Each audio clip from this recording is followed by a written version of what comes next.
السلام علیکم جی، میں ہوں آپ کا میزبان وجاہت خان، اور ناظرین آج ہم ایک ایسی شخصیت سے آپ کو ملوا رہے ہیں جن کے نہ صرف پاکستان میں بلکہ دنیا بھر میں لاکھوں مداح ہیں، اور اگر میں یہ کہوں کہ اسلامک شخصیات میں پاکستان میں سب سے زیادہ ان کو سنا جاتا ہے، ان کی باتوں پر خاص طور پہ نوجوان جو ہیں، جتنا تیزی سے نوجوانوں کو انہوں نے اٹریکٹ کیا ہے تو شاید ہی اتنے کم عرصے میں کسی دوسری شخصیت کو یہ مقام اور یہ رتبہ ملا ہو جو اس وقت ان کو ملا ہوا ہے۔ تو آپ سمجھ گئے ہوں گے میری مراد معروف مبلغ اسلام انجینئر محمد علی مرزا صاحب آج ہمارے ساتھ موجود ہیں۔ بہت شکریہ علی بھائی آپ کے وقت کا۔ جزاک اللہ خیرہ، لا حول ولا قوت الا باللہ، اللہم صلی علی محمد وعلی آل محمد۔ وجاہت بھائی شکریہ آپ کا کہ آپ نے موقع دیا کہ ہم آپ کے سامنے قرآن و سنت کی روشنی میں جو لوگوں کے سوالات ہیں ان کو ایڈریس کر سکیں۔ اللہ کا نام لے کے شروع کریں۔ علی بھائی سب سے پہلا سوال، کچھ لوگ جو آپ کے ناقدین ہیں، کوئی آپ کو رافضی کہتا ہے، کوئی آپ کو نعوذ باللہ گستاخ صحابہ کہتا ہے، کوئی آپ کو فسادی کہتا ہے، طرح طرح کے القابات سے آپ کو نوازا جاتا ہے، تو اس کی کیا وجہ ہے؟ کوئی بھی مسلک کا شخص ہے، ایک مسلک کی بات نہیں کر رہا، جتنے بھی مسالک کے کچھ علماء کرام جو ہیں بلکہ اکثریت ان کی کہیں تو بنیادی مسئلہ کیا ہے آپ سے جس پہ یہ سارے اتنے آپ پہ برہم نظر آتے ہیں؟ یہ جو آپ کو برہم نظر آ رہے ہیں نا، یہ صرف ان ٹاپکس کے اوپر نظر آ رہے ہیں جن ٹاپکس میں ان کے ساتھ میرا اختلاف رائے ہے۔ مجھے آج تک کسی اہل حدیث عالم نے، اور نہ مستقبل میں اس ویڈیو کے بعد، کبھی آ کر یہ نہیں کہا کہ یہ جو آپ آئے دن رفع الیدین کے اوپر زور دیتے ہیں کہ بخاری اور مسلم میں نماز کا طریقہ رکوع میں جاتے وقت اور رکوع سے اٹھتے وقت رفع الیدین والا لکھا ہے، جب آپ اس کے اوپر بار بار ایمفسائز کرتے ہیں تو ہمارے بریلوی بھائیوں کے چڑیا جیسے دل دکھ جاتے ہیں۔ یہ کبھی کوئی اہل حدیث مجھے نہیں آ کے کہتا، وہ صرف وہ گلا کرتا ہے جو اس سے متعلق ہے۔ اس کا مطلب ہے کہ باقی ساری چیزیں وہ انڈورس کر رہا ہے کہ میں ٹھیک کہہ رہا ہوں۔ اسی طریقے سے آج تک مجھے کسی بریلوی عالم نے یہ آ کر نہیں کہا کہ جب آپ یزید کے مسئلے میں اہل حدیث کی کلاس لیتے ہیں تو ان بیچاروں کے دل دکھ جاتے ہیں، آپ یزید کے بارے میں اتنے ہارڈ لائنر نہ ہوا کریں۔ وہ پتہ کیا کہتے ہیں؟ انجینئر صاحب کام چک کے رکھو۔ کیوں؟ کہ ان کے مفادات پہ زر نہیں پڑ رہی نا، وہ ان کے مطلب کی بات ہو رہی ہے۔ تو جس فرقے کے مفادات پہ جن معاملات میں زر پڑتی ہے نا، وہ تو انہیں لگتے ہیں برے، باقیوں پہ وہ بڑے خوش ہیں کہ یار یہ بالکل ٹھیک کر رہے ہیں ان کے ساتھ۔ تو اس کا مطلب ہے کہ میں جس فرقے کے ساتھ جو ٹھیک کر رہا ہوں نا، وہ اگر سارا جمع کرے تو سارا ہی ٹھیک ہے۔ ٹھیک ہے، تو یہ اس طرح کے نام انہوں نے میرے بغیر بھی ایک دوسرے کو دیے ہوئے ہیں۔ کیا احمد بریلوی صاحب نے حسام الحرمین میں دیوبند کو اور اہل حدیث کو مرتد نہیں لکھا، گستاخ رسول نہیں لکھا؟ ہم نے تو کبھی یہ نہیں کہا، ہم تو صرف عبارتوں کے اوپر فتویٰ لگاتے ہیں، اس کے جو لکھنے والے ہیں ان پہ بات نہیں کرتے کہ پتہ نہیں توبہ کر کے مر گئے ہوں گے۔ اسی کے جواب میں جب المحند علی المفند لکھی گئی ہے تو علماء دیوبند نے احمد بریلوی اور ان کی پوری جماعت کو شیطانی لشکر ڈکلیئر کیا۔ تو یہ ایک دوسرے کے ساتھ یہ سب کچھ کرتے ہیں۔ احسان اللہ ظہیر صاحب نے البریلویہ کتاب میں کتنی جھوٹی باتیں جو منسوب کر دی ہیں بریلویوں کی طرف۔ وہی جو مستوی عرش تھا خدا ہو کر مدینے میں اتر پڑا مصطفیٰ ہو کر، یہ کلمات کفر انہوں نے بریلویوں کے کھاتے میں ڈال دیے، اور اس کے اوپر باقاعدہ پھر وہ مناظرہ ہار گئے جب انہوں نے کہا ہم تو یہ کفر سمجھتے ہیں، آپ نے ہماری طرف کیسے منسوب کر دیا۔ اور ہمارے استاد ڈاکٹر اسرار صاحب رحمہ اللہ بھی اپنے بھول پن میں یہ بیان کر گئے تھے۔ میری 1 to 1 جب ان سے ملاقات ہوئی تو میں نے کہا یہ آپ نے احمد بریلوی کے اوپر جھوٹ باندھا ہے اور بریلوی علماء کے اوپر۔ انہوں نے کہا میں نے تو اہل حدیثوں سے سنا تھا، میری تو اس میں کوئی تحقیق ہی نہیں تھی۔ جی انہوں نے خود کہا، ان کا میری تو تحقیق نہیں تھی۔ لیکن ایک اور مناظرے کا وہ ذکر کرتے ہیں انہی کے بیٹے، وہ کہتے ہیں کہ ابھی ریسنٹلی ان کی ویڈیو آپ کی نظر سے بھی ضروری لازماً گزری ہوگی، کہ وہ کہتے ہیں کہ میں چیلنج ان کو دیتا ہوں کہ انجینئر مرزا صاحب کو ناظرہ قرآن بھی نہیں آتا، ناظرہ بھی نہیں آتا۔ تو وہ دیکھیں نا میرے بھائی، میں نے ناظرہ قرآن کی قرات کر کے بتا دی، آپ رینڈملی اس کا کوئی صفحہ کھولیں، میں وہاں سے پڑھنا شروع کر دیتا ہوں۔ یہاں سے رکوع سے شروع کر کون سے رکوع سے؟ یا ایھا الذین آمنوا اذکروا نعمت اللہ۔ اعوذ باللہ من الشیطان الرجیم، بسم اللہ الرحمن الرحیم، یا ایھا الذین آمنوا اذکروا نعمت اللہ علیکم اذ جاءتکم جنود فأرسلنا عليهم ريحا وجنودا لم تروها وكان الله بما تعملون بصيرا. میرا کلپ لاکھوں لوگوں نے دیکھ لیا, درجنوں چینلز نے اپلوڈ کیا, اور اس کے بعد میں نے کہا یہ جو میں نے پڑھا ہے نا, اسی انداز میں ان کے بڑے جتنے انہوں نے لانچ کیے ہوئے اپنے بڑے علماء, ساجد میر صاحب, تقی عثمانی صاحب, مفتی منیب صاحب, یہ تین بڑے ہیں نا اہل حدیث کے, دیوبند کے اور بریلویوں کے, یہ اسی انداز میں قرآن کی تلاوت کر کے کو بتاتے ہیں. اس کے بعد جو آیات میں نے پڑھی ہے, میں نے تو رینڈم پڑھی تھی نا کہ کھولیں, میں آپ سے بھی کہہ سکتا ہوں کھولیں, میں قرآن بھی پڑھوں گا, اس کا ترجمہ بھی کروں گا, اور اس قرات کی طرح ان میں سے کوئی ایک قرات کر کے بتائے. میرے بھائی میں نے قرات میٹرک لائف میں سیکھ لی تھی اللہ کے فضل سے, 8 سے 30 سال پہلے کی میں بات کر رہا ہوں. تو یہ کہنا کہ نازلہ قرآن نہیں آتا, ان کے بچوں کو تو آتا ہے, یہ تو خود مجہول قرآن پڑھتے ہیں, معروف عربی پڑھ ہی نہیں سکتے. اچھا, ان کو عربی آتی ہے لیکن وہ مجہول عربی ہے, بے تے والی, بی تی یہ نہیں ہوگا, بازر بی تازر تی. ان کے بڑے علماء بھی آپ دیکھیں عربی آتی ہے, ایون غامدی صاحب کو اتنی اچھی عربی آتی ہے, لیکن وہ جب عربی شاعری پڑھتے ہیں یا آیات پڑھتے ہیں وہ بالکل پنجابی میں پڑھ رہے ہوتے ہیں وہ. اور قرآ کے نزدیک یہ بھی لحن جلی ہے, بڑی غلطی ہے کہ بازر بی کو بازر بے پڑھ دیں. ایون ہمارے استاد ڈاکٹر سرار صاحب بھی کئی جگہ قرآن پاک کی آیات مجہول پڑھ دیتے ہیں, اور ڈاکٹر ذاکر نائک تو بالکل ہی زبر زیر کی بھی غلطی کر جاتے ہیں. لیکن آج تک میں نے کبھی ڈاکٹر ذاکر نائک کو جاہل نہیں کہا, میں نے کہا اسے قرآن نہیں آتا, یہ کبھی بات نہیں کی, اس لیے کہ مجھے پتا ہے کہ ٹھیک ہے انہوں نے یہ قرات نہیں سیکھی تھی, ان کا بیٹا جو فارق نائک ہے بڑی اچھی قرات کر لیتا ہے, یہ ایک فن ہے. تو میرے اوپر وہ الزام لگائے نا جو لگتا ہو, جب میں تمہارے علماء سے اچھی قرات کر سکتا ہوں, اور میں نے کر کے بھی بتا دی.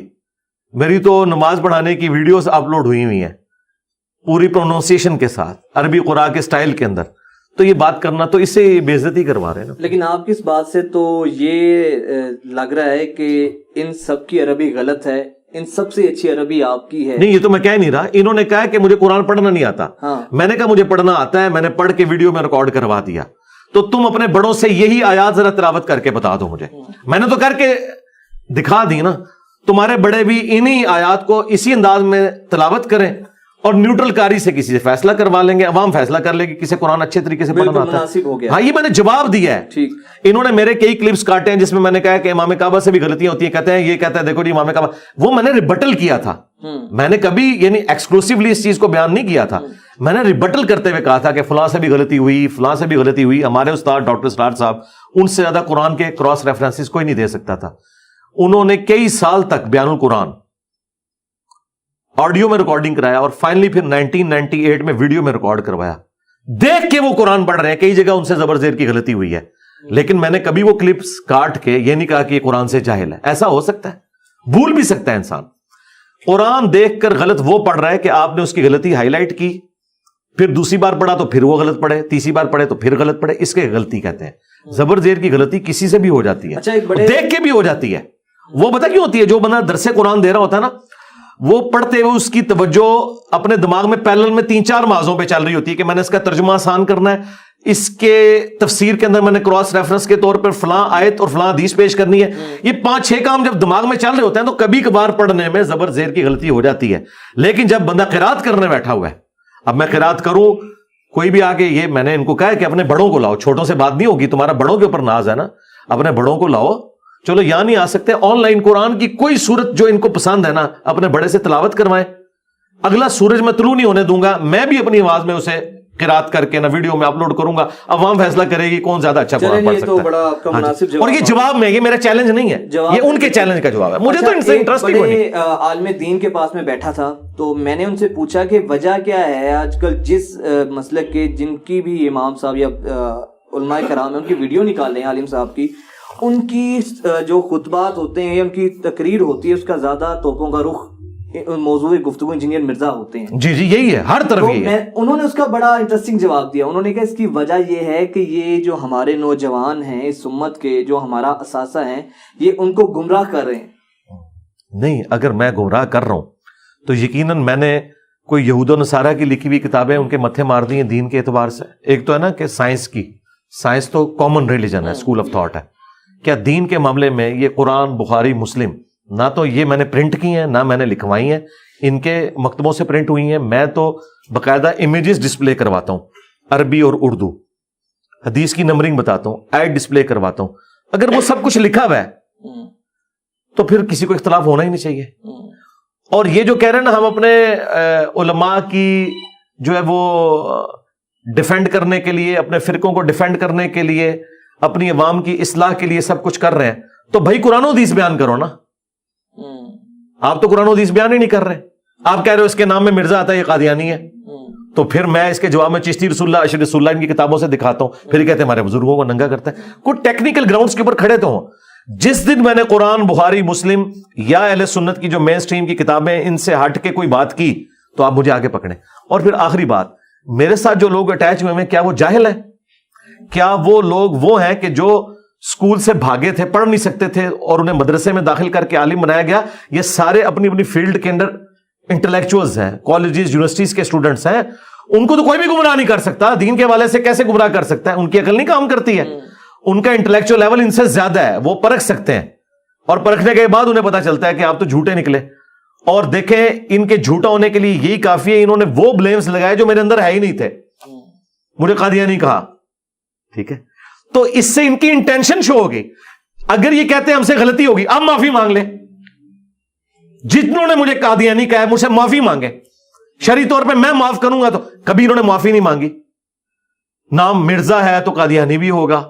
وہ لال داڑھی والے ایک بھائی بیٹھے ہوئے ہیں، بھائی تو نہیں، ہمارے بزرگوں کے عمر کے ہیں، مکے کے اندر، تو انہوں نے خود سے شروع کر دیا. کیونکہ پاکستان میں یہ سودا بکتا ہے کہ آپ نے کسی کو ڈی فیم کرنا ہے نا، اسے قادیانی کہہ دو.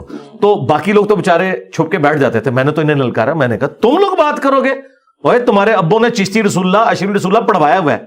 ایک غریب ہو تو بدتمیز. تم لوگوں کی یہ جرت کہ تم ایک مسلمان کے اوپر الزام لگا رہے ہو جن کے اپنے بزرگ اپنے ناموں کے کلمے پڑھاتے رہے. ختم نبوت کے نام کے اوپر تم لوگوں نے اینٹی قادیانی تحریک کو ختم نبوت کا نام دیا ہے. ختم نبوت پہ تو تم نے کبھی کام ہی نہیں کیا. قاتلانہ حملے بھی ہوئے آپ پہ. جی اچھا. تو کبھی سوچا کہ سیکیورٹی وغیرہ کے حوالے سے بھی جس طرح آپ گفتگو کرتے ہیں، جی جی، تو آپ پہ اٹیکس ہوئے ہیں؟ اکثر ہم دیکھتے ہیں کچھ لوگ ملک سے باہر چلے جاتے ہیں، جس طرح غامدی صاحب یا جن لوگوں کو تھریٹس ہوتی ہیں. تو اس وقت تو سب کا ہاٹ ٹارگٹ آپ بنے ہوئے ہیں، اور آپ کے اوپر جس طرح تبرہ بھی کی جاتی ہے، تو آپ کا بھی مستقبل میں ارادہ ہے باہر شفٹ ہونے؟ میرے خیال ہے اب تو حالات ہمارے لیے فیوریبل ہو گئے. اس کی وجہ یہ ہے کہ ان کی عوام ان کو چھوڑ کے یہاں آ چکی ہے. انہوں نے جتنا چورن بیچنا تھا بیچ لیا. اب دیکھیں وہ ایک گھسا پٹا الزام تھا قادیانی والا، وہ اتنی بار انہوں نے لگایا کہ لعنتیں کھا رہے ہیں. آج بھی میں نے ریئل ٹائم دیکھیں، ہر دفعہ 500-600 بندہ آتا ہے.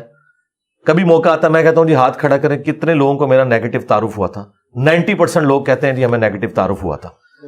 تم لوگ پازیٹو تعارف کرواؤ اپنے فرقوں اور بزرگوں کا، پھر بھی لوگ تمہارے ساتھ نہ چلیں. اور میرا تم لوگ نیگیٹو تعارف کرواؤ اور وہ سن کے اللہ کے نبی علیہ السلام کے ساتھ اٹیچ ہو جائیں، میرے ساتھ نہیں، کیونکہ میں تو کوئی فرقہ لانچ ہی نہیں کیا ہوا. تو اس کا مطلب یہ کہ سچائی کی اتنی بڑی طاقت ہے، تو ہمیں کوئی فرق نہیں پڑتا. اب تو حالات کافی فیوریبل ہیں.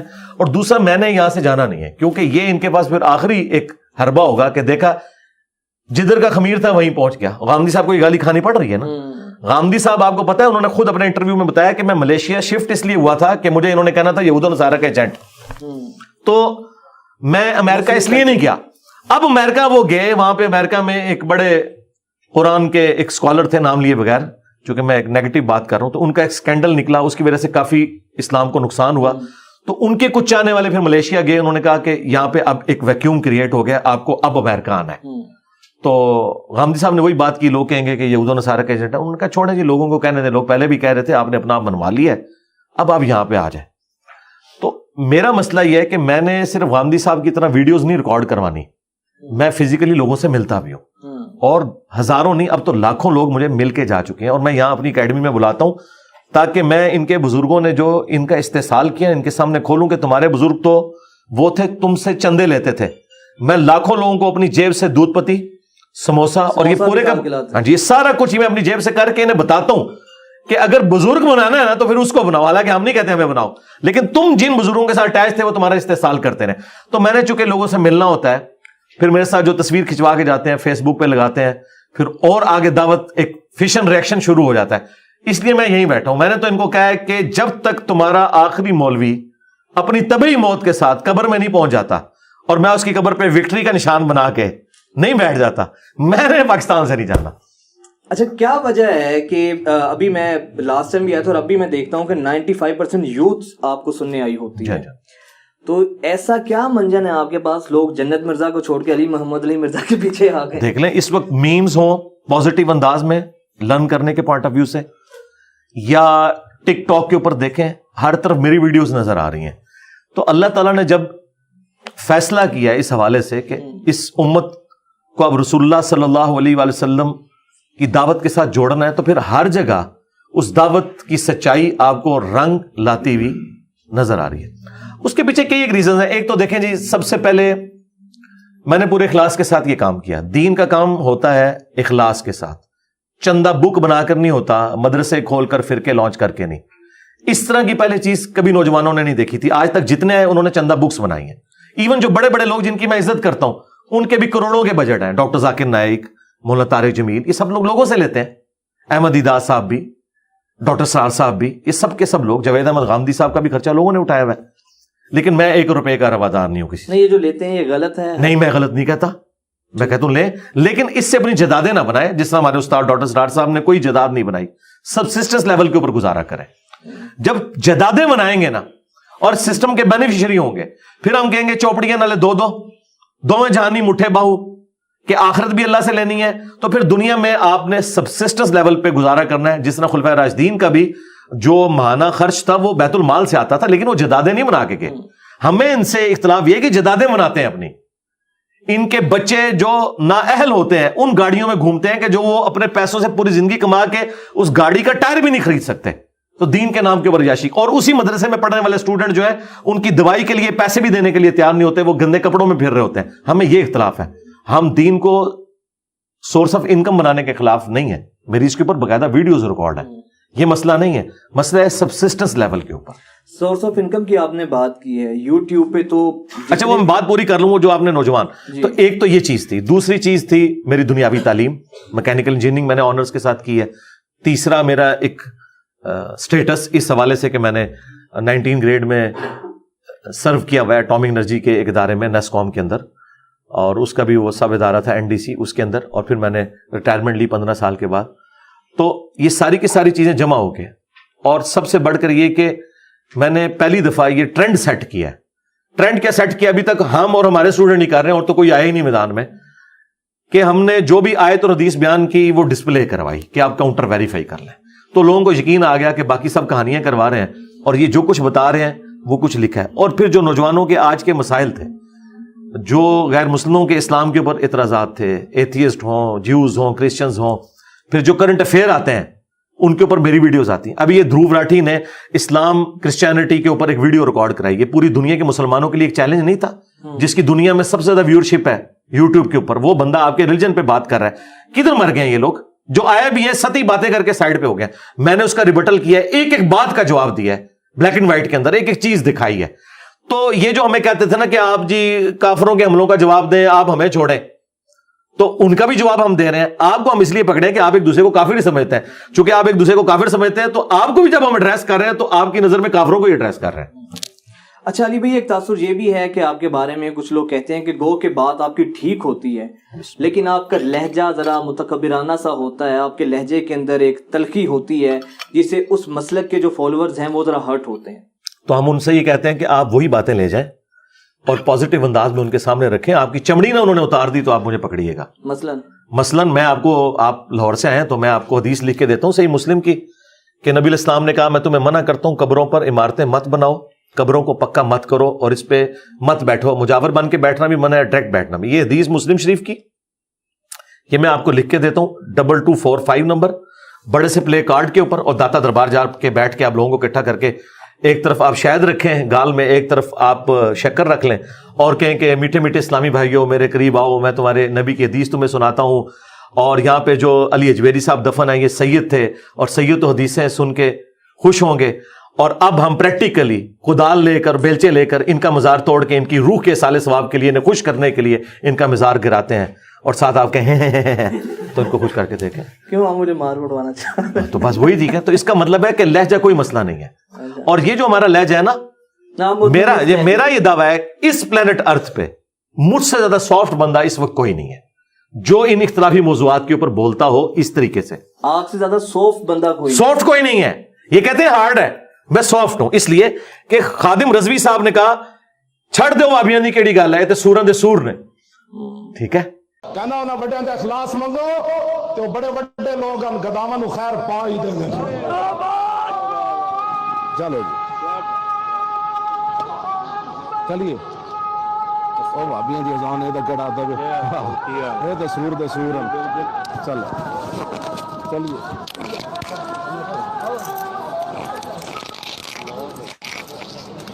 کیا میں نے کہا کہ وابی سورہ نے سور نے ایک دوسرے کو واجب القتل قرار دیتے ہیں, کافر قرار دیتے ہیں. میں کہتا ہوں یہ مسلمان ہے, میرا علمی اختلاف ہے, نمازیں ان کے پیچھے پڑھوں گا, چندے ان کو دوں گا, تو میں سافٹ ہوا نا. یہ تو ایک دوسرے کو اسلام سے باہر نکالتے ہیں. میں کہتا ہوں مسلمان تو میرے سے زیادہ سافٹ بندہ کوئی نہیں اس ٹاپک کے اوپر. طارق جمیل صاحب کو آپ اس لیے کوٹ نہیں کریں گے کہ ان کے ٹاپکس نہیں ہیں, غامدی صاحب کے یہ ٹاپکس نہیں ہیں. ان ٹاپکس کے اندر سب سے سافٹ میں ہوں. اور اگر آپ نے ان کی ہارڈ لائن دیکھنی ہو تو مناظروں میں دیکھیں ایک دوسرے کے ساتھ کیسے کرتے ہیں. مجھے کبھی آپ ایسے کرتا ہوا نہیں دیکھیں گے. رہا انداز, ڈاکٹر اسرار صاحب کا انداز مجھ سے بھی زیادہ سخت تھا, لیکن ان سے ان کے فرقوں کا نقصان کوئی نہیں ہوا, اس لیے انہیں کوئی فکر نہیں ہے. ابھی بھی آپ علماء کو دیکھیں کس طرح چیخ چیخ کے بولتے ہیں. ڈاکٹر طاہر القادری صاحب کی آپ نے ینگ ایج کی تقریریں سنی ہیں, ابھی بھی ایون کتنا گلا پھاڑتے ہیں. تو کیا یہ انداز ہے؟ تو وہ چونکہ کسی کو نقصان نہیں پہنچا رہے تو وہ کہیں گے ٹھیک ہے. میں سافٹ بھی کوئی بات کر دوں تو انہیں بری لگے گی. اور اگر آپ سمجھتے ہیں اسی انداز میں دنیا میں چینج لے کے آئے ہیں. میں نے یہ جو انداز اڈاپٹ کیا یہ سنت انداز ہے. صحیح مسلم میں حدیث ہے, نبی علیہ السلام جب ممبر پر چڑھتے 2005 نمبر حدیث ہے, یہ امام باقر نے روایت کی ہے اور امام جعفر نے اپنے والد امام باقر سے سنی ہے اور امام باقر نے جابر بن عبداللہ سے. وہ کہتے ہیں جب نبی علیہ السلام ممبر پر آتے آپ کی آنکھیں سرخ ہو جاتی, غصے میں اضافہ ہو جاتا, آواز بلند ہو جاتی جیسا کوئی جرنیل اپنی فوج تیار کر رہا ہو. یہ نبی علیہ السلام کا تقریر کا سٹائل تھا, یہ ممبر کی ریکوائرمنٹ ہے. دنیا میں آپ جتنے لیڈرز دیکھیں گے, بھٹو کو کبھی تقریر آپ نے دیکھی ہے وہ غامدی سٹائل میں ہوتی ہے یا طارق جمیل سٹائل میں یا میرے والے سٹائل میں؟ اس سے پہلے ہٹلر کو آپ دیکھ لیں, اس کا جو نیگیٹو ایکٹیویٹی کو چھوڑیں, جو اس نے ایک سار باندھا پورے یورپ کے اوپر قبضہ کر لیا, اور اس وقت اگر اللہ بھلا کرے رشیا کا وہ نہ آتا تو وہ لے دے گیا تھا. سیاسی شخصیات نہیں میں بتا رہا ہوں نا کہ نہیں جس کو لوگ فالو کرتے ہیں, دائی کا لہجہ بڑا حلیم تو میں نے بتا دیا نبی علیہ السلام کا یہ لہجہ تھا نا تقریر کا. اچھا اب یہ جو قرآن میں ہے نا کہ اگر آپ سخت مزاج ہوتے تو آپ کے ساتھی آپ کے ارد گرد سے ہٹ جاتے, آپ کو چھوڑ دیتے. تو ظاہر ہے کہ جب ہم آپس میں گفتگو کرتے ہیں تو میرے بھائی مجھ سے زیادہ سافٹ ہی کوئی نہیں ہے. آپ لوگوں کو تو کوئی دو باتیں کر دیں آپ دوبارہ اس کی شکل نہیں دیکھتے. میں تو ان لوگوں کے پیچھے نمازیں پڑھتا ہوں جو پوری پوری تقریر میرے سامنے بیٹھ کے میرے خلاف کرتے ہیں, مجھے کافر ڈکلیئر کرتے ہیں. میں تسلی سے کچھ کیے بغیر ادھر سے اٹھ کے آ جاتا ہوں, اور کبھی ویڈیوز میں ان کا نام تک بھی نہیں لیا. تو میں بڑا نرم مزاج ہوں اس حوالے سے, حالانکہ میں ایکسٹروورٹ ہوں دعوت کے حوالے سے, لیکن نارمل گفتگو میں جب آپ ملیں گے تو میں اس سٹائل میں تو نہیں گفتگو کر رہا ہوں گا. اب مجھے بتائیں شاہد افریدی جس انداز میں امپائر کے سامنے اپیل کرتے ہیں, کیا اس انداز میں اپنی بیوی سے چائے مانگتے ہیں؟ کبھی ان کی بیوی نے اعتراض کیا کہ میدان کرکٹ میں جا کے تمہیں کیا ہو جاتا ہے؟ اسے پتہ ہی اس کی ریکوائرمنٹ ہے, اس سٹیج کی ایک ریکوائرمنٹ ہے, وہ میں پوری کرتا ہوں. ہاں آپ پرسنل مجلس میں میرے ساتھ بیٹھے ہیں, میں سافٹ ہوں انشاءاللہ تعالی. علی بھائی آپ کا ماشاءاللہ اتنا زبردست نیٹ ورک ہے, آنے والے کو کھلاتے پلاتے بھی ہیں, چاہے سموسے سے ان کی توازے کرتے ہیں, پھر ساری توانائیاں وقت آپ کا یہاں پہ صرف ہو رہا ہے. تو سورس آف انکم کیا ہے آپ کا, کہاں سے آپ؟ یہ تو نیب والوں کو پوچھنا چاہیے, آپ کا تو کوئی لینا دینا نہیں. پھر بھی آپ کے چاہنے والے سننے والے, میرے چاہنے والے یہی سنیں کہ بھائی جو آپ سے ہمارے مخالفین ہی پوچھیں گے نا, میرے چاہنے والوں کو تو پتا ہے. جو مخالفین پوچھیں تو انہیں بتائیں کہ علی بھائی کے پاس ایک مسلح ہے, وہ اٹھاتے ہیں نیچے سونا ہی سونا. یہ دیکھ لیں میری بوتل بھی سونے کی ہے لیکن اوریجنل نہیں ہے, بس دیکھنے میں کلر ہوا ہے. ایڈٹ ہو گیا, انہوں نے سچی مچی سونے کی بنا. بسم اللہ. جی ہاں نہیں پھر بھی کیونکہ سوال پوچھنے کی وجہ یہ ہے کہ جتنے بھی مسالک کے جتنے بھی علماء کرام اس وقت یوٹیوب پہ موجود ہیں, سب کی اچھی انکم ہے, اور آپ کی ماشاءاللہ جتنی ویورشپ ہے تو آپ یوٹیوب سے ارننگ بھی نہیں کرتے, ورنہ ایک وہ بہت بڑا سورس آف انکم آپ کا ہو سکتا ہے منتھلی. بلا مبالغہ اگر میں کہوں کہ کم از کم 5 ملین تو آپ ایزیلی ارن کر سکتے ہیں. نہیں اس سے زیادہ میرا خیال ہے 8 to 9 ملین. ایگزیکٹلی, تو وہ بھی نہیں کرتے ہیں. تو پھر سورس آف انکم کیا ہے؟ دوسرا, کیا آپ اس یوٹیوب کی کمائی کو حرام سمجھتے ہیں؟ کیونکہ باقی علماء کرام تو اس سے ارننگ کر رہے ہیں, آپ کیوں نہیں کرتے؟ دیکھیں میں نے اس کو بارہا کلیریفائی کیا ہے کہ ہم نے یوٹیوب سے جو مونیٹائزیشن ہے ویڈیو ایڈز کے اوپر نہیں کی ہوئی ہے, جے پی جیز امیجز کے اوپر کی ہوئی ہے. اور میری اس کے اوپر سالوں پہلے ویڈیو ریکارڈ ہے, یوٹیوب کی انکم لکھیں, اس میں میں نے کہا تھا امیجز والی درست ہے, ویڈیو ایڈز میں بے پردہ عورتیں اور بعض اوقات فوش لباس پہنی ہوئی عورتیں آ جاتی ہیں. وہاں آپ اشتہارات کو کیٹاگرائز تو کر سکتے ہیں پروڈکٹ کے اعتبار سے, لیکن وہ تو شیونگ بلیڈ میں بھی عورت کو لے آئیں گے, ٹھیک ہے, لیکن جو امیجز ہیں ان میں یہ معاملہ نہیں ہوتا کیونکہ وہ بینر اتنا چھوٹا ہوتا ہے کہ اس کے اوپر وہ تصویریں نہیں آتی. عموماً اس کے اوپر بس صرف اس چیز کا نام اور لنک لکھا ہوتا ہے. ہاں کیٹیگرائزیشن ضرور کریں, یہ نہ ہو کہ کوئی شراب کا اشتہار نیچے چل رہا ہو, وہ آپ کر لیں. باقی ویڈیو ایڈز کا ایشو ہے, اس کے ساتھ ہماری نظر بشا. آپ ہی احتیاط برتتے ہیں, جو باقی علماء کرام ہیں وہ تو اس سے پیسے کما رہے ہیں, تو اس کا مطلب نہیں, باقیوں میں بھی کچھ لوگ ہیں, مثلا الیاس قادری صاحب ہیں, انہوں نے نہیں کی. ڈاکٹر اسرار صاحب کا جو چینل ہے انہوں نے نہیں کی بھی. ہاں ان کے علاوہ سب نے کی بھی, ایون طارق جمیل صاحب نے بھی کر لی ہے. میرے کہنے پہ انہوں نے بند کی تھی, بعد میں دوبارہ آن کر لی, پتہ نہیں انہوں نے کی یا ان کے ساتھ والوں نے کی. اور اب تو اللہ کا شکر ہے میرا مسئلہ آسان ہو گیا. مفتی تقی عثمانی صاحب کا ریٹن میں فتویٰ آ گیا, ٹھیک ہے, کہ یوٹیوب کی انکم یہ جو ایڈز کے ذریعے ہے, ویڈیو ایڈز کے ذریعے درست نہیں ہے. اور اس میں انہوں نے پوری وہ تفصیل لکھی جو میں یہ بیان کر رہا ہوں. ہاں رہی امیجز والا معاملہ, اس کو ہم جائز سمجھتے ہیں. مطلقاً ہم یہ نہیں کہتے کہ یوٹیوب کی کمائی حرام ہے, ہمیں ویڈیو ایڈز کے ساتھ ہے. طارق جمیل صاحب نے مجھے خود بتایا, جب میں نے انہیں ہائی لائٹ کیا نا, وہ کہتے ہیں یار وہ مجھے امریکہ سے بھی کالز آئی تھی کہ اتنے گندے اشتہارات چلتے ہیں. یورپ امریکہ میں تو آپ سوچ نہیں سکتے جس قسم کے ایڈز چلتے ہیں. بالکل. تو کیٹیگرائزیشن آپ کیا کریں گے؟ صابن حلال ہے نا, اس کو تو آپ کیٹیگری میں چیک کریں گے نا. تو صابن کا اشتہار پھر آپ کی لکس کی مرضی ہے کہ وہ کس طرح کا چلائے, آپ سے پوچھ کے تو نہیں انہوں نے کرنا. لیکن یہ امیجز میں ہوگا نا تو لکس کی ٹکیا بنی ہوئی ہوگی اور ساتھ لکھا ہوگا. وہ اتنا چھوٹا بینر ہوتا ہے کہ اس کے اوپر وہ ساری چیزیں نہیں کر سکتے. اس لیے میں نے ایز اے لاسٹ ریزارٹ اس کی اجازت دی تھی, اور وہ اس لیے کہ جب تک آپ مونیٹائزیشن نہیں کرتے آپ کا چینل سکیور نہیں ہوتا کاپی رائٹس کے پوائنٹ آف ویو سے, اور اس کی گروتھ بھی نہیں ہوتی. تو ایز اے لاسٹ ریزارٹ صرف امیجز تک بات کی تھی. جس طرح آپ کہتے ہیں نا کہ وہ دھواں پہنچنا, وہ والا معاملہ ہے. ہاں آپ نے امرود کاٹا, اس میں کیڑے نکلے, وہ تو آپ چھوڑ سکتے ہیں, لیکن جو بیکٹیریاز ہم انہیل کر رہے ہیں وہ تو ہمارے اختیار میں نہیں. تو اتنا میں نے امیجز کے پوائنٹ آف ویو سے ہی بات کی تھی کہ وہ آپ کریں. اگر مستقبل میں یوٹیوب یہ آفر کر دے کہ ویڈیو ایڈز آپ کیٹیگرائز بھی کریں, اور ایڈ پہلے آپ چلا کے خود اس سے چیک ان چیک کریں ہر ایڈ کو, اور یہ پاسبل نہیں ہے, بہت بڑا کام ہو جائے گا کیونکہ اتنے ملک ہیں. اگر ایسا ہو جائے تو میں آج ہی آپ مجھ سے فتویٰ لے لیں کہ میں پھر بالکل صحیح کہوں گا اسے. ٹھیک ہے.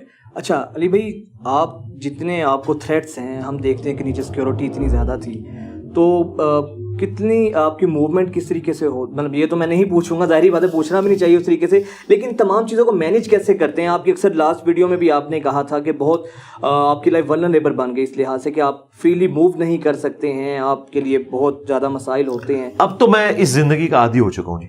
شروع میں میرے لیے تکلیف دہ چیز ضرور تھی, اب میں عادی ہو چکا ہوں. ظاہر ہے جب ایک مشن کے لیے آپ چلتے ہیں, اگر ہٹلر اپنی غلط کاز کے لیے پوری زندگی ایک بنکر میں گزار سکتا ہے, تو کیا ہم اللہ اور اس کے رسول کی خاطر اپنے معاملات کو مینج نہیں کر سکتے؟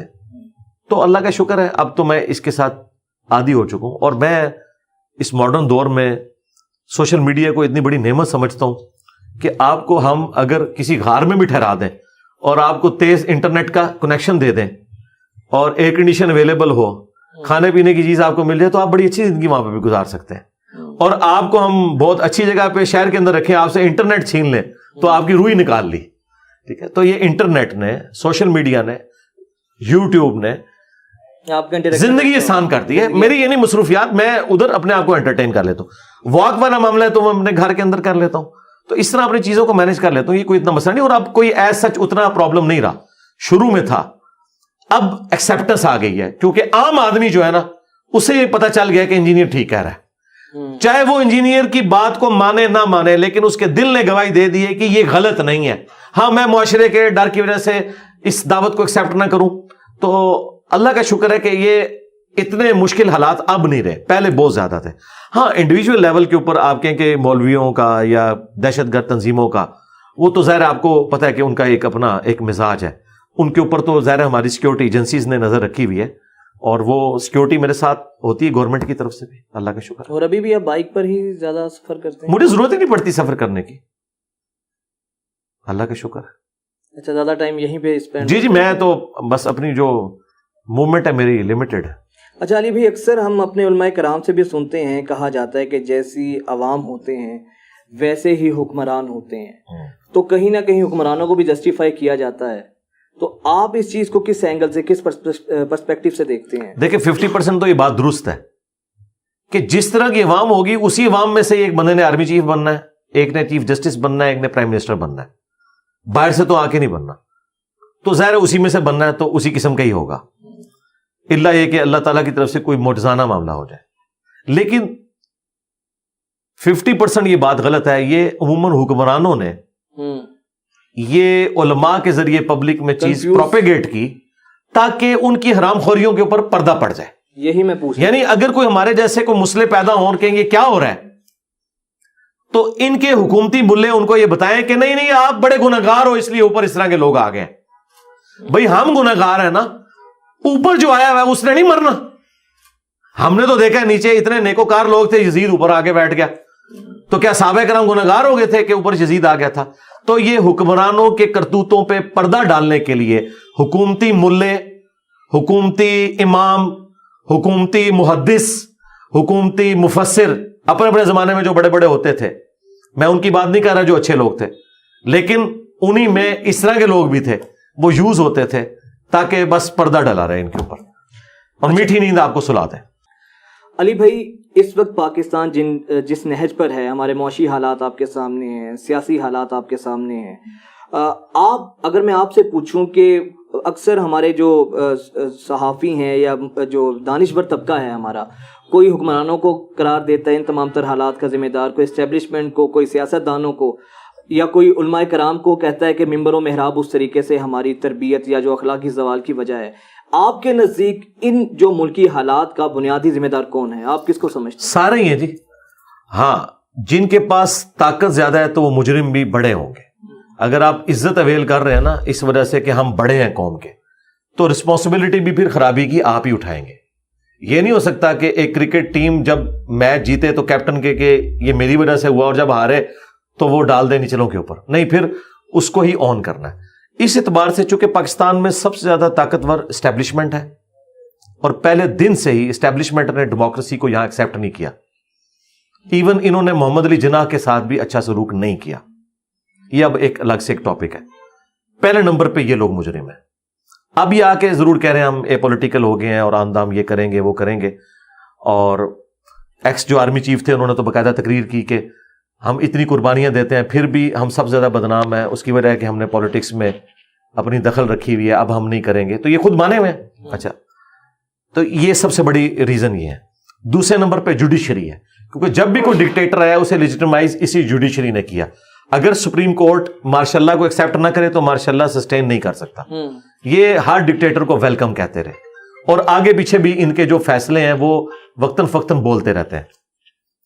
تیسرے نمبر کے اوپر پولیٹیشنز ہیں.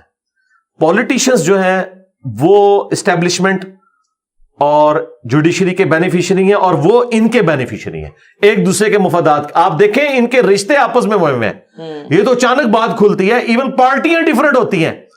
ایک بھائی پھنسایا ہوا پی ٹی آئی میں, دوسرا نون لیگ کے اندر, کہ تاکہ جب یہاں برا وقت ہے تو ادھر چھلانگ مار جائیں, تو ادھر برا وقت ہے جو ادھر چھلانگ مار دیں. یہ سب ایک ہے.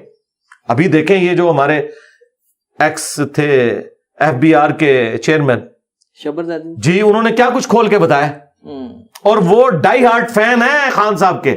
بالکل. اور انہوں نے اس وقت کی ایک ایک بات بتائی ہے. اس میں انہوں نے خان صاحب کی تعریف بھی کی ہے کہ خان صاحب کو دھوکہ بھی دیا گیا, اور کہیں خان صاحب خود کمپرومائز بھی ہو جاتے تھے پولیٹیشنز کی وجہ سے. اور انہوں نے جب بتایا کہ وہ جو نائب آپ کے چیئرمین ہے پی ٹی آئی کے, ان کے ساتھ سارے لوگ اکٹھے ہو کے آگے, ٹھیک ہے. اسی طریقے سے وہ سگریٹ کے ساتھ جو متعلقین ہیں کے پی میں لوگ سارے کے سارے, وہ M P S M N A اکٹھے ہو کے آگے. تو یہ سارے کے سارے لوگ اس سسٹم کے بینیفیشری. یعنی کہ پہلے نمبر پہ ملکی حالات کی خرابی کی ذمہ دار اسٹیبلشمنٹ, دوسرے پہ جوڈیشری, اور تیسرے پہ پولیٹیشن. ہاں جی. اس کے بعد یہ آپ کی بیوروکریسی ہے. یہ بھی ظاہر ہے, یہ بھی تو بدماش بنے ہوئے ہیں نا جی. آپ ان لوگوں کے بنگلے دیکھیں, انگریزوں نے ان کو کیا دیا, خود تو وہ چھوٹے چھوٹے گھروں میں رہتے ہیں, ان کو کس طرح کی زندگی یہاں دے کے گئے ہیں. اور اس کے بعد پھر آپ کے وڈیرے, اور وہ پولیٹیشنز کی کیٹیگری میں اگر آپ نے فال کروانا ہے, وہ الیکشن نہ بھی لڑے وہ کنگ میکر ہوتے ہیں. اور اس کے بعد علماء کا طبقہ بھی یقیناً ذمہ دار ہے, کیونکہ انہوں نے جو ویکلی گیدرنگ تھی جمعے کی, وہ نکاح طلاق کے مسائل بتانے کے لیے, استنجے کا طریقہ بتانے کے لیے نہیں, یہ پولیٹیکل گیدرنگ ہے. عید کی ہماری اینول پولیٹیکل گیدرنگ ہے, اور حج کی انٹرنیشنل پولیٹیکل گیدرنگ ہے. انہوں نے اس کو دوسری طرف کر دیا. ہمارے تو مساجد میں لکھا ہوتا ہے یہاں پر سیاسی گفتگو کرنا منع ہے. جی جی جی. تو سیاسی گفتگو کرتے ہیں نا. آپ جب گورنمنٹ ان کے مدرسوں کا پوچھتی ہے حساب کتاب بتاؤ ذرا چندوں کا, تو پھر یہ سیاسی گفتگو بھی کرتے ہیں آ کے.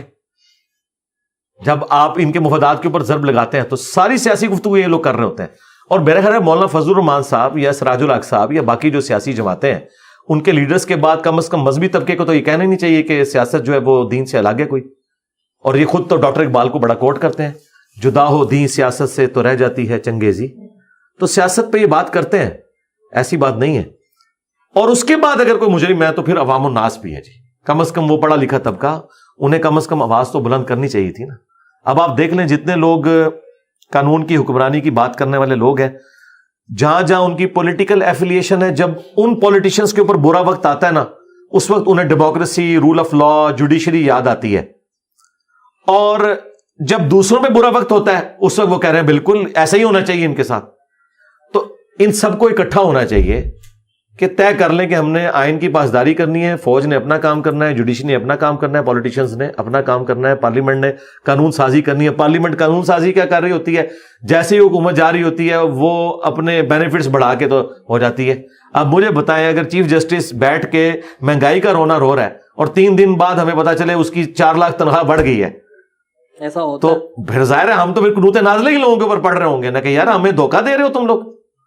مطلب تمہارے دل میں کہاں, تمہارے سینے کے اندر اتنا غم آ گیا ہے عوام کا. اچھا, ہم سیاستدانوں سے جب اس پر بات کرتے ہیں اپنے ٹاک شوز میں تو وہ بڑی بے بسی کا اظہار کرتے ہیں. وہ کہتے ہیں کہ ہمارے تو ہاتھ پاؤں بندھے ہوتے ہیں, چاہے وہ وزیر اعظم ہو یا چاہے ایک عام کوئی منسٹر بھی ہو. تو کہیں نہ کہیں وہ اپنے آپ کو اس طرح سے جسٹیفائی کرتے نظر آتے ہیں کہ ہمارے تو ہاتھ ہی بندھے ہوئے ہیں. پھر ریسنٹلی جو کچھ ہو رہا ہے وہ بھی آپ کے سامنے ہے. ٹھیک ہے, کسی حد تک ان کی بات درست ہے, لیکن 100% نہیں بندھے ہوئے. دیکھیں, میں سب سے زیادہ کرٹیسزم کرتا ہوں اسٹیبلشمنٹ کے کردار کے اوپر, لیکن یہ ان کی خوبی ماننے والی ہے. اگر انہیں بجٹ مل رہا ہے نا تو کینٹ آپ کو صاف نظر آ رہا ہے. ٹھیک ہے, ایک پہاڑ کی چوٹی پہ بھی فوجی بیٹھا ہے نا, اس کے پاس بھی کھانا جا رہا ہے صاف ستھرا, میڈیکل کی فیسلٹی دی ہے. یار ان کو بجٹ ملا, انہوں نے لگایا ہے نا, کھایا انہوں نے بھی ہے, وہ خود مانتے ہیں کہ ہمارے لوگ کھاتے بھی ہیں. تم لوگ صرف کھاتے ہی رہے ہو. کیا اسٹیبلشمنٹ نے روکا ہوا تھا میٹرو بنانے سے؟ شہباز شریف نے بنا کے بتائی ہے نا. ٹھیک ہے, بی آر ٹی نہیں بنی آپ کی, اب تو بند ہی ہو گئی. ٹھیک ہے, ہاں, تو آپ دیکھ لیں نا. تو اب کم از کم شہباز شریف سے ان کو معافی مانگنی چاہیے نا, جو اتنی لمبی لمبی زبانیں کھول کے کہتے تھے اتنے میں تو 10 بن جاتی ہیں, تم نے 10 کے برابر پیسے لے کے بھی ایک نہیں چلا سکے, تو کریڈٹ دو نا اس کو.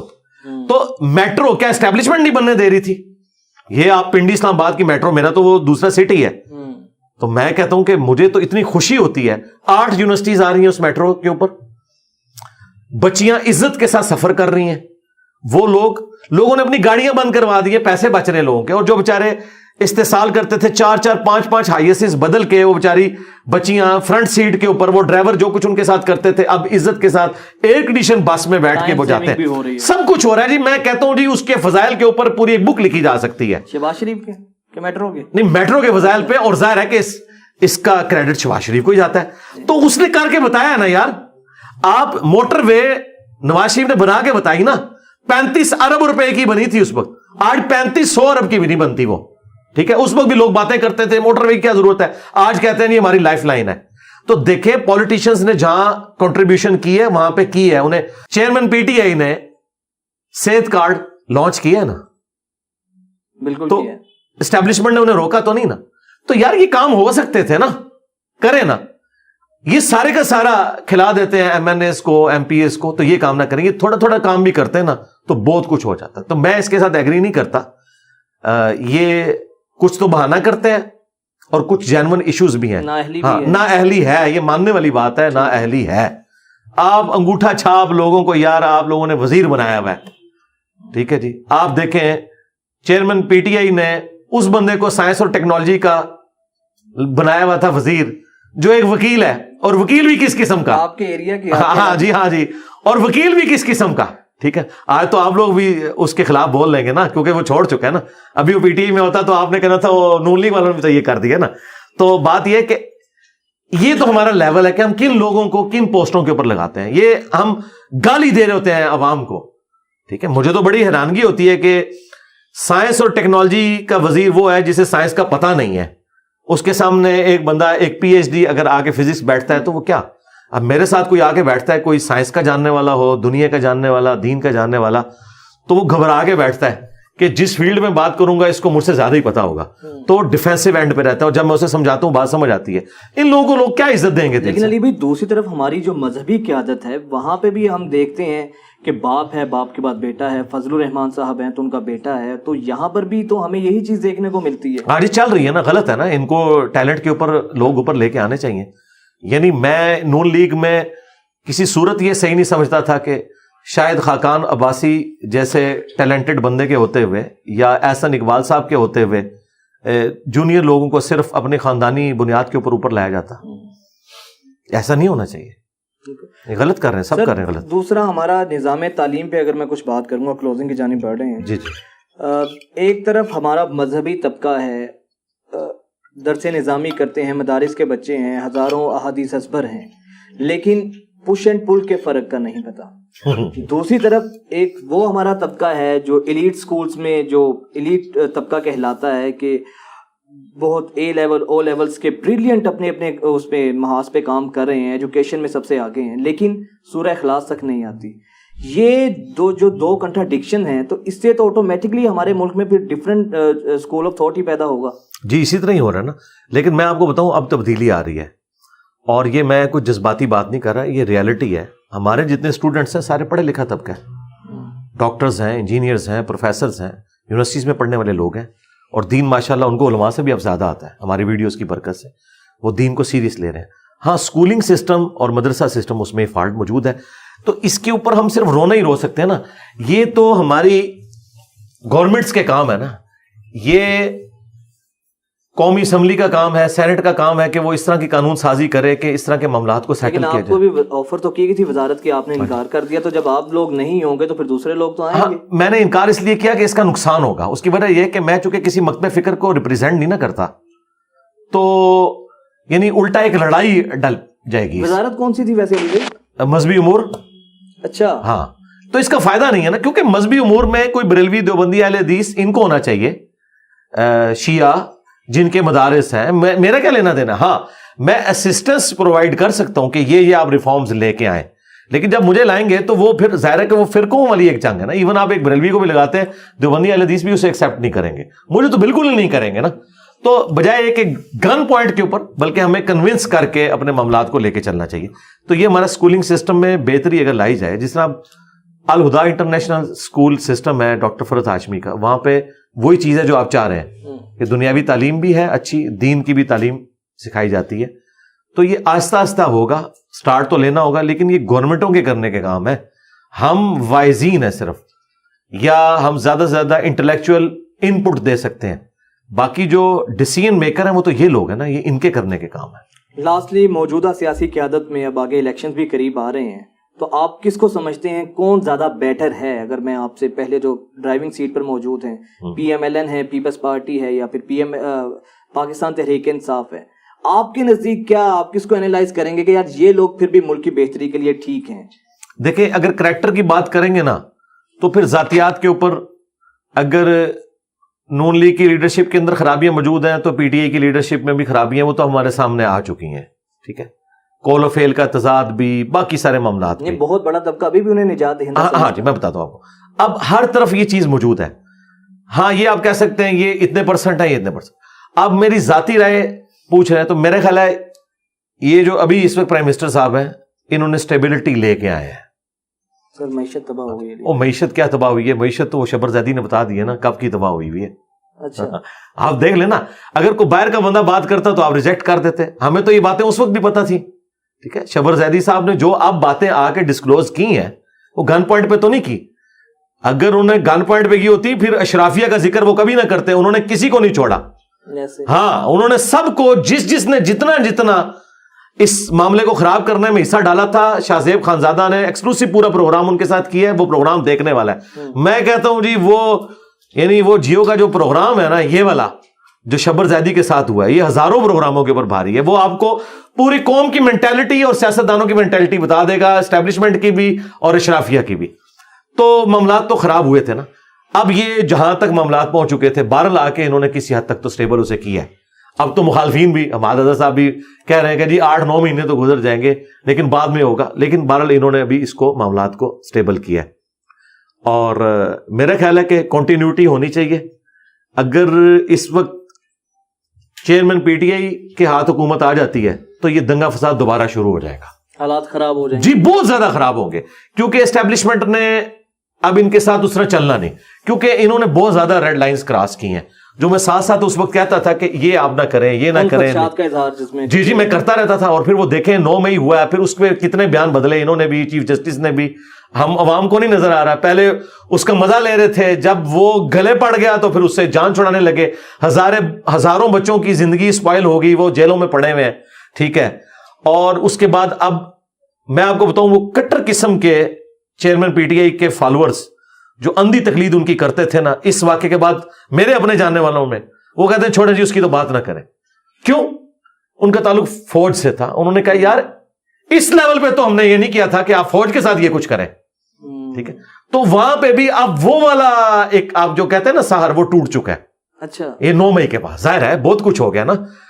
فوج کی بال ٹریننگ یہ ہے کہ اس ریڈ لائن کو جو بھی کراس کرے گا نا, یہ بہت آگے, اور وہ واقعی غلط بھی ہوا, اس طرح ہونا بھی نہیں چاہیے تھا. ہاں, وہ جو کچھ ہوا نا اس کے بعد معاملات بگڑے, اور اب پھر معاملات روزانہ قوم سے جب وہ خطاب کرتے ہیں پھر وہ سارے کا سارا لسٹ ڈاؤن چیزوں کو کرنا شروع کر دیتے ہیں, اور اس کا اینڈ رزلٹ اب یہ نکل رہا ہے کہ اب بالکل نون لیگ اور پی ٹی آئی کی وہ لڑائی نہیں ہے جو اسٹیبلشمنٹ اور پی ٹی آئی کی اس وقت. نون لیگ پھر بھی کوئی نرم گوشہ رکھ لے گی سیاست دان ہونے کی وجہ سے کہ ٹھیک ہے یار ان کو کسی طریقے سے بغا دو, جس طرح خان صاحب نے بھی اس وقت کمپرومائز کر لیا.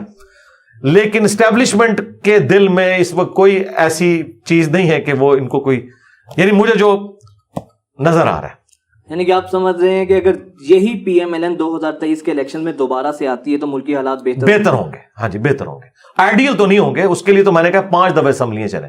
اس وقت خان صاحب کو لائے تو یہ پھر لڑنا شروع کر دیں گے, اور وہ اسی طریقے سے پھر ماشاء اللہ بھی لگ سکتا ہے. ظاہر ہے کہ جب اپنی نجی محفلوں میں وہ کورٹ میں بیٹھ کے کہتے ہیں کہ جی ایک شخص نے یہ کیا, ایک شخص نے یہ کیا, اس ایک شخص کو اپنی نوکری کی فکر پڑی ہوئی ہے کہ میں آ گیا تو میں اسے ہٹا دوں گا, یہ باتیں کون سنتا ہے جی؟ یہ تو اس طرح کوئی بھی نہیں سنتا. اور جب آئیں گے تو پھر وہ کیا اس کے ساتھ کمفرٹیبل ماحول میں ہوں گے؟ جب نہیں ہوں گے اور اسے سیک کرنے کی کوشش کریں گے, وہ پکڑ کے ماشاء اللہ لگا دے گا, پھر آپ کیا کریں گے؟ اور وہ تو کسی کے حق میں بھی بہتر نہیں ہوگا. یعنی کہ انجینئر محمد علی مرزا کے جو پسندیدہ اس وقت سیاستدان ہیں شہباز شریف صاحب ہیں. نہیں, یہ نہیں میں نے بات کی. آپ نے مجھ سے یہ پوچھا ہے, میرے پسندیدہ سیاستدان تو پھر ان کو تو آپ نے گورنمنٹ ہی نہیں دینی, سراج الحق صاحب کو, جن کو میں کریکٹر ووٹ ڈال کے لا سکتے. بس وہ بات یہ نا کہ عوام ڈالے نا پھر ووٹ. میں نے آپ نے ان میں سے پوچھا نا کہ اس وقت ملک کی اسٹیبلٹی کے لیے کیا چیز ضروری. سراج الحق صاحب کا میں اس وقت اس لیے بھی نہیں کہوں گا, ان کا ایکسپیرینس بھی اس طرح نہیں ہے. خان صاحب کے فیلئر کی وجہ بھی یہی ہے نا کہ وہ کبھی کونسلر بھی نہیں رہے, کوئی وزیر نہیں رہے, انہیں ایکسپیرینس نہیں تھا معاملات کو لے کے چلنے کا. یہ ضروری نہیں ہے کہ ایک بندہ ایک فیلڈ میں اچھا تو دوسری میں بھی اچھا ہو, ایسا ہو نہیں سکتا. ٹھیک ہے ماسٹر آف نن اور جیک آف آل ایسا معاملہ, لیکن پھر جب آپ نے سارے اپنے ساتھ جیک اس قسم کے اکٹھے کیے ہوئے ہیں, بڑی برائی چھوٹی برائی, یہ اس طرح, تو اس لیے میں اب ملک کی اسٹیبلٹی کی آپ بات کر رہے ہیں نا اس وقت, تو میرا خیال ہے یہ جو ابھی پالیسیز آئی ہیں ان کو کنٹینیو کریں, کوئی بھی آئے, یعنی شہباز شریف آ جائے, کوئی بھی آ جائے, لیکن یہ معاملات اس طریقے سے چلیں جس کی وجہ سے دونوں طرف جو ہے وہ کمفرٹیبل ہے. یعنی شہباز شریف صاحب میں یہ خوبی تو ہے نا, وہ اسٹیبلشمنٹ کے ساتھ بنا کے چلتے ہیں, بہت زیادہ خوبی ہے. اچھا یہ خوبی ہے, لیکن وہ ساتھ عوام کے بھی کوئی تھوڑے بہت کام کر دیتے ہیں. یہ نہیں کہ کوئی ڈلیور نہیں کرتے. آپ کو پنجاب میں جو کوئی نظر آ رہا ہے وہ شہباز شریف کا ہی ہے نا. اب آپ کہیں گے گورنمنٹیں بھی ان کی نہیں ہے, تو سرکار کے پی میں گورنمنٹ کس کی رہی ہے؟ آپ ذرا دکھائیں ادھر کون سا پروجیکٹ ہے, تو آپ کو نظر آ رہا ہے نا. لیکن علی بھائی اسی سرکار میں, اسی سیٹ اپ میں یہ جو کچھ 9 مئی کے بعد ہوتا رہا ہے, خواتین کے گھروں میں چھاپے اور یہ کچھ بالکل غلط ہے. یہ میں آپ کو وثوق سے کہہ رہا ہوں پولیٹیکل گورنمنٹ نے نہیں کیا. اچھا ہاں بالکل, میرے تو فرسٹ ہینڈ نالج ہے میرے پاس, میں نے لوگوں سے پوچھا, ایون انہوں نے تو ہاتھ اٹھا دیا, ان کا بھائی ہم نہیں یہ کر رہے, بھائی سیدھی سی بات ہے, بڑوں سے آپ کی لڑائی ہے تو پھر یہ کچھ تو ہوگا. لیکن مجھے یہ بتائیں کہ جو آپ کے D G I S I تھے, عمران خان صاحب کو خوش کرنے کے لیے وہ کیا عورتوں کے گھر میں داخل نہیں ہوئے تھے؟ مریم نواز کا دروازہ کیا نہیں توڑا گیا تھا اس وقت ان کو خیال نہیں آیا تھا کہ ہم پہ بھی وقت آئے گا؟ تو مکافات عمل ہو رہا ہے نا, یہ سارے معاملات ہو رہے ہیں. کچھ جو چیئرمین پی ٹی آئی کے ساتھ ہو رہا ہے جی بالکل, اور جو کچھ نواز شریف صاحب کے ساتھ ہوا یہ مکافات عمل تھا جو انہوں نے بے نظیر کے ساتھ کیا. یہ دنیا میں مکافات عمل تو ہوتا ہے نا. سبق نہیں سیکھا کسی نہیں, سبق کوئی بھی نہیں سیکھ رہا, ابھی بھی نہیں کوئی سیکھ رہا. ویسے اوپر سے بات کرتے ہیں, لیکن اوپر سے بھی اتنی زیادہ بات تو کوئی بھی نہیں کر رہا کہ ہم نے کوئی سبق سیکھ لیا. مستقبل میں آپ کا ارادہ ہے سیاست میں آنے کا؟ نہیں جی, پاکستان کی سیاست سے اللہ تعالیٰ کی پناہ, مطلب دنیا بھی خراب اور آخرت بھی خراب, کیونکہ یہ پاکستان کی سیاست تو جھوٹ, یو ٹرنز اور بلیم گیم اس کا مجموعہ ہے. اس سے تو بندہ دنیا اور آخرت میں برباد ہو جاتا ہے. میں سیاست کو کنڈیم نہیں کر رہا, پاکستان کی جو اسٹیبلش سیاست ہے اس وقت وہ تو بھائی جھوٹ کا ہی نام ہے. اور ہم نے چونکہ لوگوں کی آخرت کے پوائنٹ آف ویو سے ایفرٹ پٹ کر رہے ہیں, میں نہیں چاہتا کہ میں اس جو بظاہر ایک گند بن چکا ہے اس میں داخل ہو کے تو دین کا کام, اپنی بھی دنیا خراب کروں اور لوگوں کی بھی دنیا اور آخرت خراب کرنے کی کوشش کروں. ضرورت نہیں ہے. جو لوگ کام کر رہے ہیں ٹھیک ہے, ہم ان کے ہاتھ مضبوط کریں گے. دیکھیں میں شہباز شریف کا معترف ہوں میٹروز کے پوائنٹ آف ویو سے, اور یہ باقی ساری چیزیں گورننس کے پوائنٹ آف ویو سے. اچھا, میں چیئرمین پی ٹی آئی کا معترف ہوں صحت کارڈ کی وجہ سے. اسی طریقے زرداری صاحب کی جو میں سمجھتا ہوں بے نظیر کے قتل کے بعد وہ جو 2-4 دن تھے وہ تو ہوئے, لیکن اس کے بعد جو جس طریقے سے انہوں نے یعنی کمپرومائز کر کے اپنے معاملات کو لے کے چلے تو یہ ان کی ایک خوبی ہے. ٹھیک ہے, آپ سی پیک کی آج سارا کریڈٹ نواز شریف صاحب لیتے ہیں, لیکن اس میں زرداری صاحب کا بھی حصہ ہے. ایران کے ساتھ حالات بہتر کرنے کی ابتدا زرداری صاحب نے کی تھی, بعد میں ٹھیک ہے یہ لوگ بھی شامل ہوئے, تو سب نے تھوڑا تھوڑا کنٹریبیوٹ کیا ہے. اس پوائنٹ آف ویو سے سب کی پازیٹیو چیزیں. اور میں آپ کی اس کیمرے کی وساطت سے آپ کو جو ایک بات خیر اوپن سیکرٹ ہو چکی ہے, پاکستان کا جو ڈیفنس کا نظام ہے ایٹامک انرجی کا, چاہے میزائل سسٹم ہو یا باقی سارے معاملات, اس میں ہمارے پرائم منسٹرز کی بڑی قربانی ہے. لوگ بات تو کرتے ہیں کہ جی فوج کی قربانی ہے, وہ بالکل اپنی جگہ ہے کہ انہوں نے بجٹ کھلا دیا ان کو. ضیاء الحق صاحب نے بھی فل بجٹ دے کے رکھا بعد میں بھی, لیکن کنٹریبیوشن ان لوگوں نے بھی اپنی لائف تھریٹ پہ لگا کے اس معاملات کو لے کے آگے چلے ہیں. یعنی میزائل سسٹم پاکستان میں بے نظیر کی وجہ سے ہے. ٹھیک ہے, پھر اس کو اپنے ایپیکس تک پہنچایا تو مشرف صاحب نے پہنچایا, حالانکہ میں اس کا اتنا ناقد ہوں, لیکن مجھے پتا ہے کہ نیس کام کا ادارہ اور یہ سارا کا سارا معاملہ مشرف نے جس طرح اس کو کھڑا کیا ہے, اس پورے سسٹم کو, میزائل سسٹم کو آگے لے کے چلے, جس کی بتا انہوں نے رکھی تھی. پھر نواز شریف صاحب نے جو اٹامک بلاسٹ کیے ہیں دلیری دکھائی ہے, اور اس میں کوئی شک نہیں ہے. اور اس سے پہلے ضیاء الحق صاحب بھی کنٹریبیوٹ کرتے رہے, اور ذوالفقار علی بھٹو تو یہ سارا سسٹم سٹارٹ ہی انہوں نے کیا, ڈاکٹر عبدالقدیر خان کو انہوں نے آفر کی, تو سب نے اپنی اپنی جگہ کنٹریبیوٹ کیا ہے. ٹھیک ہے, بہت شکریہ علی مرزا صاحب, بہت شکریہ آپ کے وقت کا. انجینئر محمد علی مرزا صاحب کی گفتگو آپ نے جانی, مجھے اجازت دیجیے, پھر ملاقات ہوگی. اللہ حافظ.